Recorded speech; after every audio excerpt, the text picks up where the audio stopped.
उस समय की बात है जब भगवान शिव के पास कोई वाहन न था। उन्हें पैदल ही जंगल पर्वत की यात्रा करनी पड़ती थी। एक दिन माँ पार्वती उनसे बोली, आप तो संसार के स्वामी हैं, क्या आपको पैदल यात्रा करना शोभा देता है? शिव जी हंसकर बोले, देवी, हम तो रमते जोगी हैं, हमें वाहन से क्या लेना देना? भला साधु भी कभी सवारी करते हैं? पार्वती ने आंखों में आंसू भरकर कहा, जब आप शरीर पर भस्म लगाकर, बालों की जटा बनाकर, नंगे पांव कांटों भरे पथ पर चलते हैं तो मुझे बहुत दुख होता है। शिवजी ने उन्हें बार बार समझाया, परंतु वह जीत पर अड़ी रही। बिना किसी सुविधा के जंगल में रहना पार्वती को स्वीकार था, परंतु वह शिवजी के लिए सवारी चाहती थी। अब भोले भंडारे चिंतित हुए, भला वाहन किसे बनाए? उन्होंने देवताओं को बुलावा भेजा। नारद मुनि ने सभी देवी देवताओं तक उनका संदेश पहुंचा दिया। अब सभी देवता घबरा गए। उन्होंने सोचा, कहीं हमारे वाहन न ले ले। सभी कोई न कोई बहाना बनाकर अपने अपने महलों में बैठे रहे। यहाँ पार्वती उदास थी।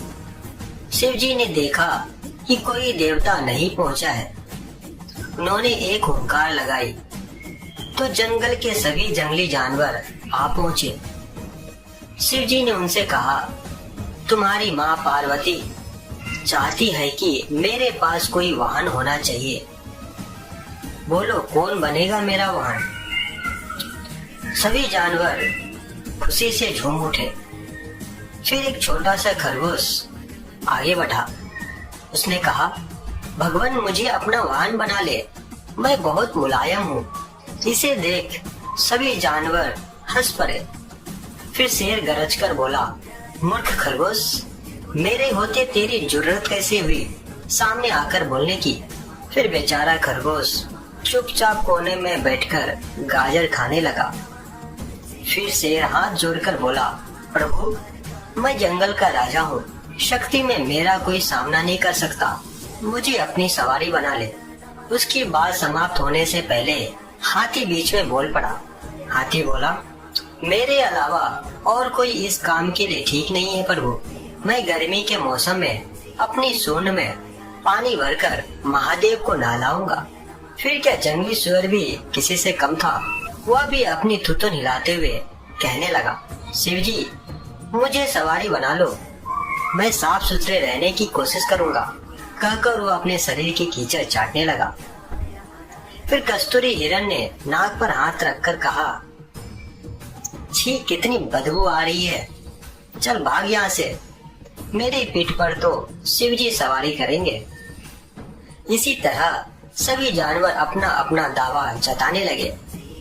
फिर शिवजी ने सभी को शांत कराया और बोले, कुछ ही दिनों बाद मैं सब जानवरों से एक चीज मांगूंगा, जो मुझे वह ला देगा वही मेरा वाहन होगा।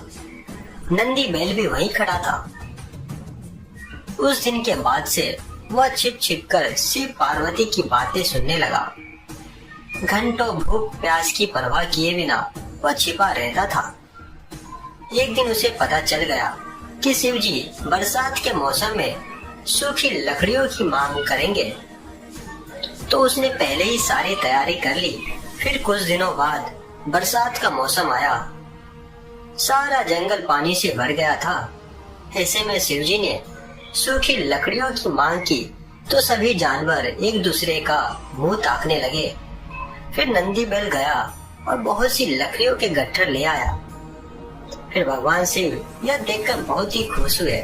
वे मन ही मन जानते थे कि नंदी बैल ने उनकी बातें सुनी है, फिर भी उन्होंने नंदी बैल को अपना वाहन चुन लिया।